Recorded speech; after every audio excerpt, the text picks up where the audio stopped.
Hey guys, I want to talk to you about my favorite term in all of real estate investing. In fact, I use this, one of my very first deals, I use this term to buy more and more deals. In fact, that's also how I grow and scale my business. The term is BRRRR Strategy. Now, back in 2007, I started this strategy. I bought my first property. I want to talk to you a little bit about how I did this and give you a little story. So let's take a way back machine and look at 2007. When I first started investing in 2006 and 2007, the economy was really just roaring. It's going up and up and up. Prices were going really high. And in California was where I was living. Now, as I was living in California, I realized, man, I can't buy any properties here. I can't buy a property and make cash flow, passive income every single month. I can't do that because the prices are so high and the rents are so low. I would buy a house for $300,000, maybe rent it for like $1,300. Definitely would not work. And so I realized I could not buy here. So I started looking all over the country instead of just California. I settled in Ohio.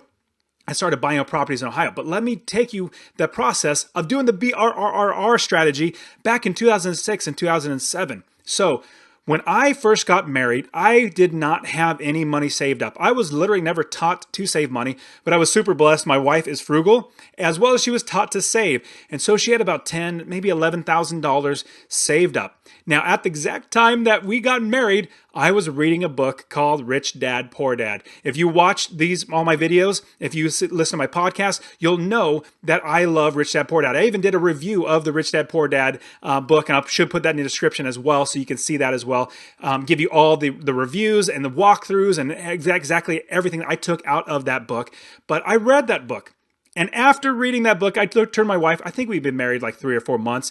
Said, hey, babe, I really want to invest in real estate. And I want to take every penny that you had when we got married and all the money we've been trying to save to buy our first property. Now, it took a lot of convincing. Eventually, she came around and said yes. Now, from that, I said, you know what? I need to buy a property. But we only had like $12,000. So I kept saving money and kept saving money over and over again.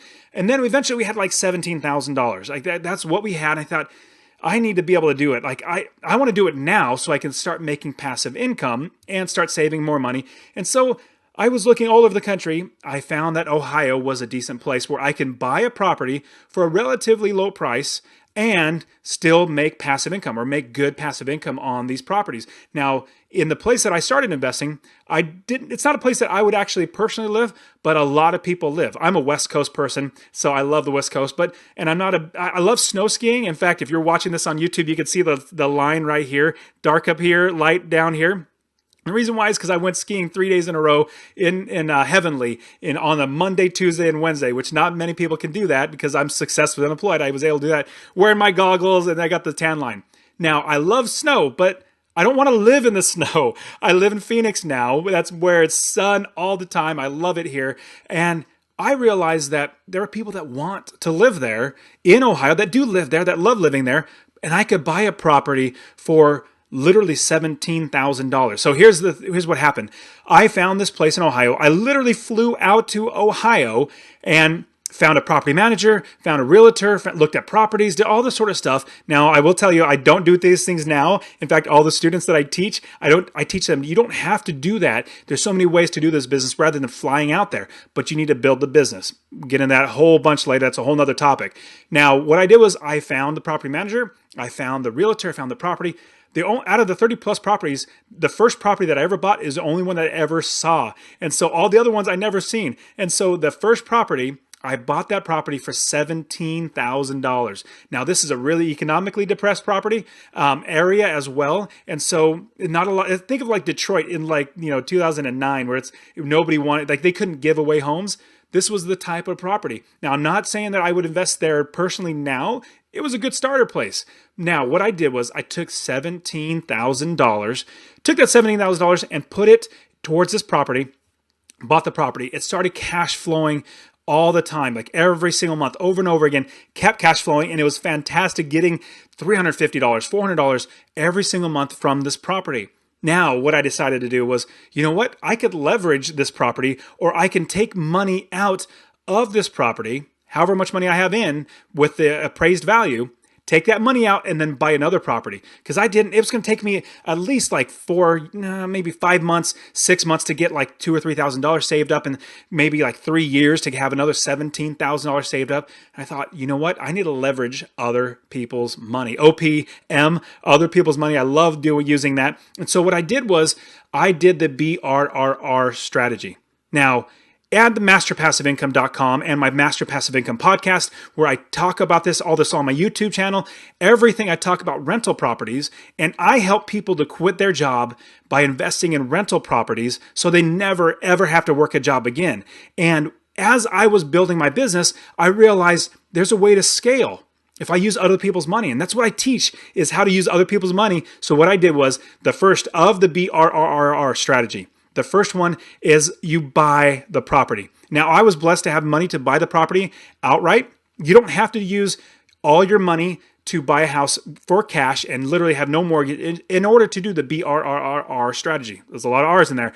You don't have to do that, but a great way is when you have cash. So what I did was I bought the property. So number one, you buy the property. That's the first. That's the B. Then you rehab the property. So when you rehab the property, you fix it up. Now, you don't want to do something where you're overly fixing up. Like if every single property inside the area of the house that you're buying, if it does not have granite countertops and every other property does not have granite countertops, if you put granite into the house, it might make it more appealing, but you're not going to get that much more rent out of it. You might get an extra $25 because they say, ooh, I like the granite, but it's not a huge selling point. You want to make it comparable to the other properties. In fact, just a tad more. This is my business model. Some people might be completely disagreeing, saying, no, make it the top notch, put in an extra $50,000 in the house and make it the best house. Well, for me, this is a business. I want to make sure the money that I put in is going to be making money coming back out and be a good return on my investment. So what I do is I rely on my property managers. I'm going to strongly suggest that if and when you invest out of state, rely on your property managers. If they say it should have granite countertops, this will make it get top dollar and it's worthwhile and you get a good return, then go ahead. But the biggest thing is you want to make it rent ready.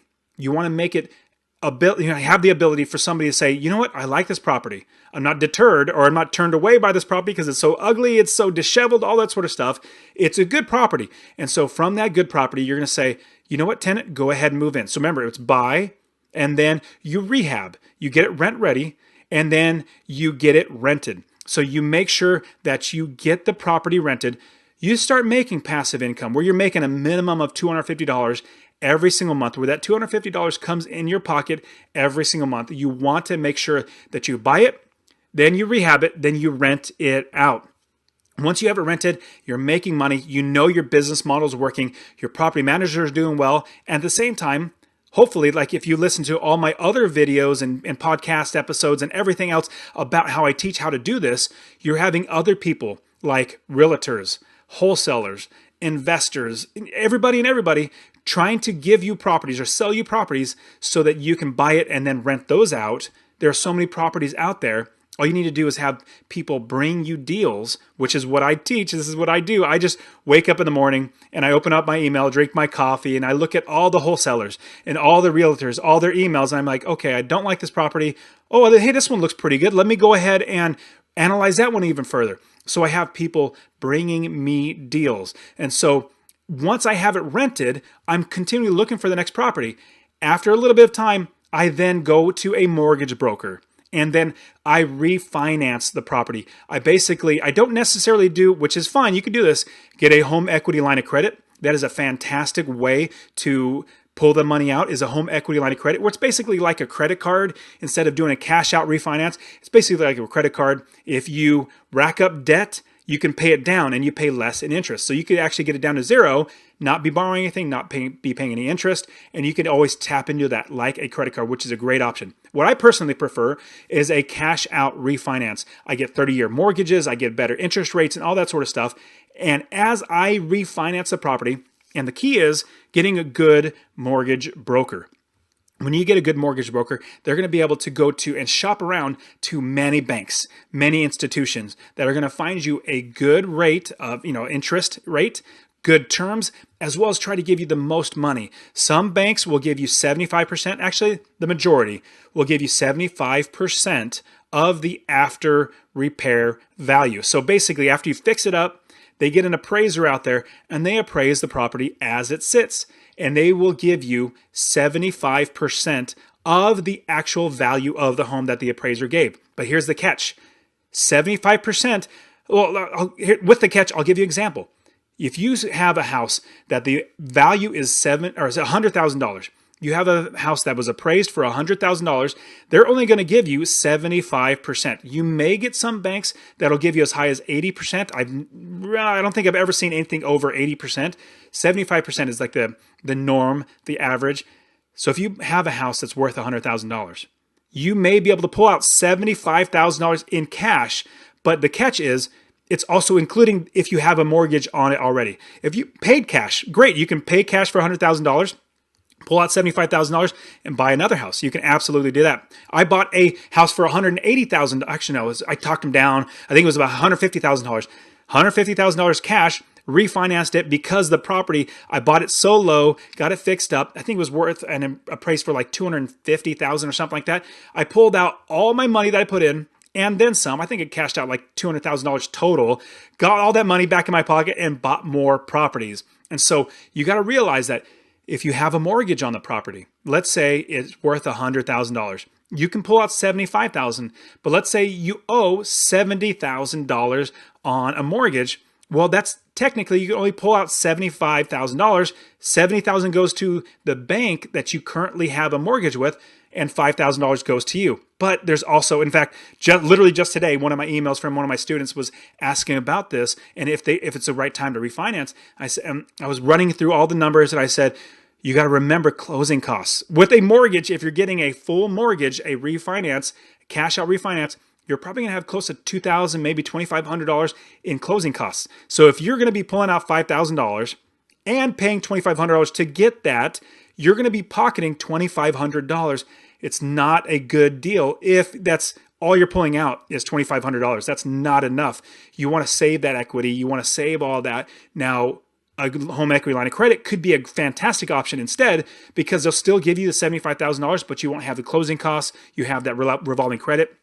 As as the mortgage balance goes down, you have more credit, all that good stuff. So that could be another great option. But let's get back to refinancing the property. If you're going to do cash out refinance, which is what I've always done, the reason why I love doing the cash out refinance is because it's a fixed cost, it's a fixed interest, and it's a fixed loan. And I love having fixed expenses, knowing what's going to happen before I actually do anything. So with all those fixed expenses, I know how much money is going to come out of my pocket with this new loan. Let me give you some actually, I'll give you a more specific example. I had one property. I bought it, I owned it, and I had maybe $160,000 left on it. Well, I refinanced it, and it was worth like $300,000. And so I pulled out, I think, $250,000 total, somewhere around there. So at about $70,000, I was able to cash out. Oh, here's a huge pro tip, or a huge amazing thing that most people won't think of. This is not something that can be taxed. This is a loan. This is not income. So when I pulled out $75,000 from this property, I was not taxed. It's not looked at as income because it's debt. And even though it's looked at it from the IRS as debt, I use that money to buy more properties. So when I pulled that $75,000 out, of course, I'm going to have an increase in mortgage. The mortgage is going to go up. I was paying like maybe $1,200 initially, maybe a little less, $1,100. Well, with the increase of $350 for that new $75,000 in extra debt. So basically, getting that loan, pulling out $75,000, I had to pay $350 more a month for that $75,000. But what's great is I already knew with my $75,000, with my business model, I can buy maybe 4 properties with this money and pocket about $1,200 from these 4 properties. So if I buy one property, that takes care of the entire increase in mortgage. The entire increase of mortgage of $350, buy one property, which I think I spent like $20,000 on this first property. I did that, and then I still have $50,000 or $55,000 to play with because the increase in mortgage was taken care of from that first property. So I took that extra $55,000. I think I bought 3 more properties with those, spread it out over 3 different properties. And I think I was making, so the first property took care of the mortgage, the increase in mortgage. The other 3 properties, I think were making me about $350, maybe $400 a month. That's $1,200 in passive income every single month from getting this home equity line of credit, getting this cash out refinance. You could also use the home equity line of credit. So that is the refinance portion of it. So remember, it's buy, rehab, rent out the property. So you're already making passive income. Then you refinance the property, pull all that cash out, and then you repeat the process. You do it all over again from step 1. So let's say, going back to my example of me buying that, it was a $150,000 house. It appraised for $250,000 and it worked out really, really well in my favor. Well, I pulled out the $75,000. I then was able to refinance and pull it out again and do it over and over again and refinance. So every single property that I bought, as soon as I was able to refinance, pull cash out and buy the next one, I was able to do that. Now, the best one that I've ever done is I literally bought it for cash and then I pulled out all the cash. I think it was like $180,000 in cash, pulled out all the $180,000 in cash. On top of that, I think I pulled out another $30,000 in cash on top of that. And the mortgage and payments from the first property, this property I just mentioned, I was making $250 or $300 or more on that one property. But then I had all that extra cash. I went and bought more properties. I bought more and more and more properties. I've recycled my money so many times that now I have 30 plus properties that I literally don't have to work and I make money all the time. But I was so also very, very blessed to now I've paid off many, many mortgages, and most of those, I literally don't have a mortgage on most of those properties. I think I only have like 3 or 4 mortgages because I've rolled my money over and over again. And that's what's great about rental properties and passive income. It is basically a snowball. If you imagine a snowball, you bundle a ball of snow and you're on top of a hill and it's a really steep hill, but you throw it down the hill. And as it keeps going down the hill, it rolls and grabs more snow. And it grabs more snow and it gets bigger, it gets heavier, it goes faster and rolls faster and grabs more snow. That is what the passive income is like. It's like a snowball that at the end, once it's going down the hill for so far, it's so huge you can't stop the money coming in. And that's the exact same thing that passive income in rental property is. So remember, the whole process is you buy, you rehab, you rent out the property, you refinance it, and then you do it all over again. Now, again, I will say that this is more of an advanced strategy because, if you buy something for cash, it's because you have a lot of cash laying around. But like I said, you absolutely can use this process with a mortgage. Let's say you have $15,000 to buy a property. You buy a house with $15,000 down payment.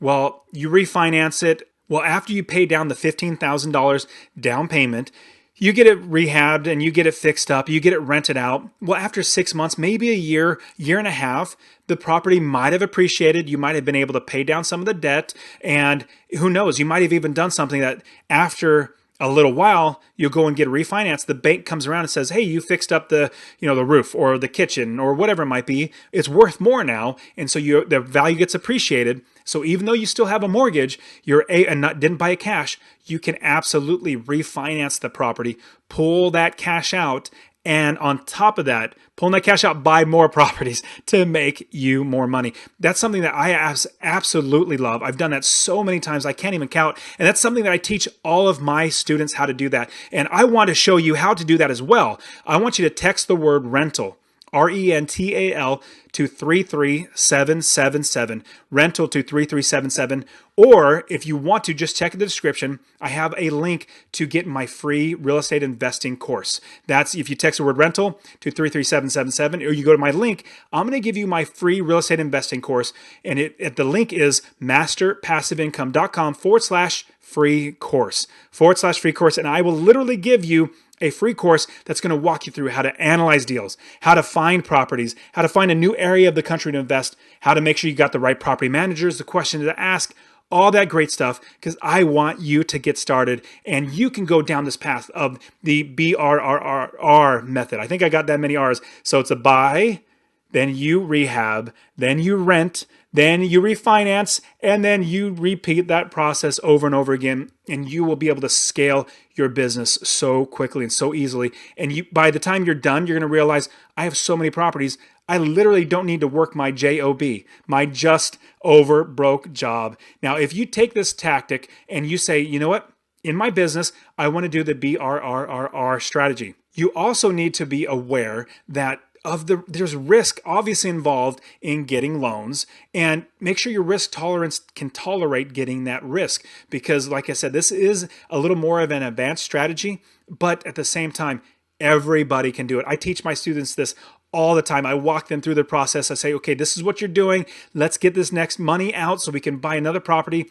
Eventually, over time, you're absolutely going to have a fantastic business, many, many properties, and literally never have to work a job again. So you guys are fantastic. I really, really appreciate you being here with me. Again, my name's Dustin Heiner with Master Passive Income. Get my free course. I want you to get started. Go to masterpassiveincome.com/free course. Get my free course. Go ahead and get started. I just want to see you succeed. I'm very, very blessed to never have to work a job again, and I want you to do that as well. All right, guys, you take care of yourselves. I'll talk to you next time.